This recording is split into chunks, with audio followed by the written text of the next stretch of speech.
And I want the world to know that despite being embroiled in accusations and persecution, as a humanitarian, he thought it not robbery to concern himself with this world, with one of this world's other greatest humanitarians, our mother, during her illness just 3 months before her death. In October 2005, I was with Mom when Michael called her all the way from the Middle East. And although she couldn't speak because of a debilitating stroke, she listened as he said to her that he had been praying on his knees every day for her, that to him she was America's true royalty, and he wanted her to know if music was being played in her room because of its healing effect. My only wish is that he could have seen the glow on her face. If faces could smile, as we know they do, that day, Michael Jackson made our mother's face smile in spite of her condition. What an unforgettable moment.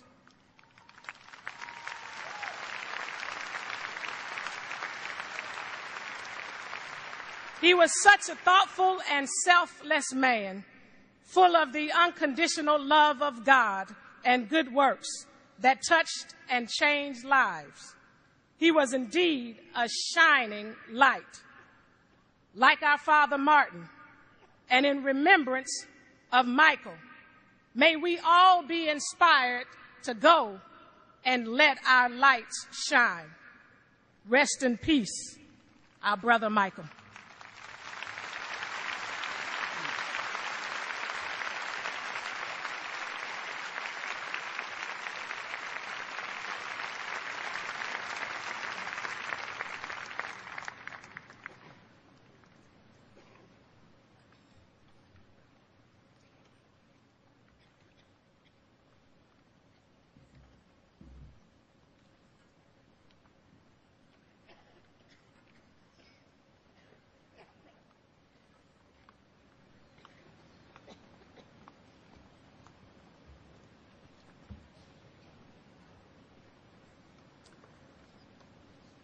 I'm Congresswoman Sheila Jackson Lee, and I hail from Houston, Texas. But I come to you on behalf of the many members of the United States House of Representatives. I come to you on behalf of the Congressional Black Caucus Chairwoman Barbara Lee, a Californian. And I come to you as every man and every woman, for I cannot write music or dance or sing. But I do know an American story.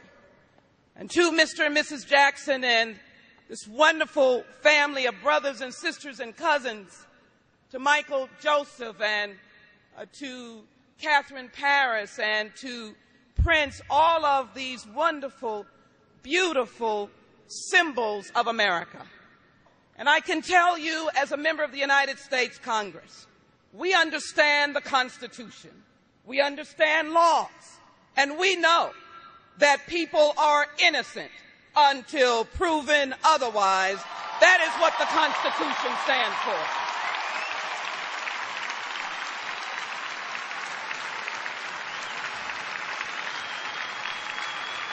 So I mourn today. I come to thank you. For many people don't understand the hearts of entertainers. They don't know how big their hearts are. They don't know how they heal the world on behalf of America. When we're at war, our icons like Michael sing about healing the world. And so he called us into public service. It did not matter whether we were black or white. He even told us to beat it, beat the violence, and look at yourself in the mirror, because it meant that if you were going to make a difference, look at the man or woman in the mirror. I come to you today to say thank you.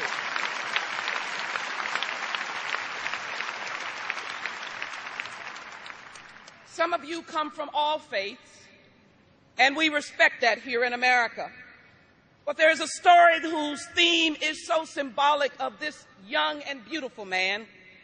I love the story of the Good Samaritan because it talks about those who walk by the diminished, the devastated, and the poor. This was a broken and beaten man laying along a road. No one stopped, but someone called the Samaritan. It could be in any faith. It's all about charity and love. And I call Michael Jackson the Good Samaritan. I call him Michael Jackson, who cared and loved for the world. It bothered me. I grew up with him, as all of us, and so many did. And so what an honor and a privilege to see him up close. When he came to the United States Congress in my office and looked some 15 African ambassadors, representatives of heads of state, sitting in an office listening to Michael Jackson talk about caring and fighting HIV/AIDS. They looked at him. He had a twinkle. They listened. He listened. What a miraculous experience to be able to listen and see Michael in action. You know, there were words cast about, but I wonder if anybody was on his shoulder when he walked into Walter Reed Hospital and he walked along the aisles and the rows in the hospital rooms. This was in the midst of the Iraq War. Doctors stopped and nurses stopped, and individual soldiers who had lost limbs stopped and were in essence moved and touched, as Michael was, by his desire to come and thank them for their sacrifice. So don't tell me what an American story is all about. It is the salt of the earth. When this family took the talent that God had given them and made it into a miraculous and wonderful story for America.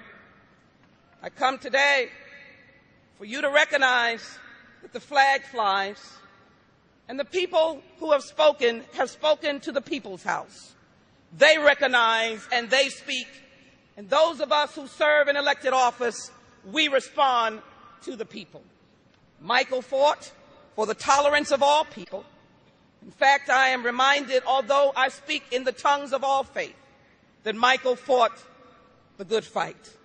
He was someone who understood, and I hope Mr. and Mrs. Jackson and the family will know, the Lord is our shepherd, and we shall not want. Michael Jackson, you got to know his story, and it has not been told by all of what you have heard. He was someone who understood. If he was burned, he built a burn unit. If a hospital needed beds, he built those beds. If they needed money for developing countries, Michael gave. If he was in Namibia, he went to orphanages. Michael never stopped giving, and he touched those whose lives could be reconstructed because the king, yes, the king stopped and said, I care about you. That is why on the House floor on June 25th, 2009, the Congressional Black Caucus and members of the House of Representatives stopped, and had a moment of silence for this wonderful legend and icon.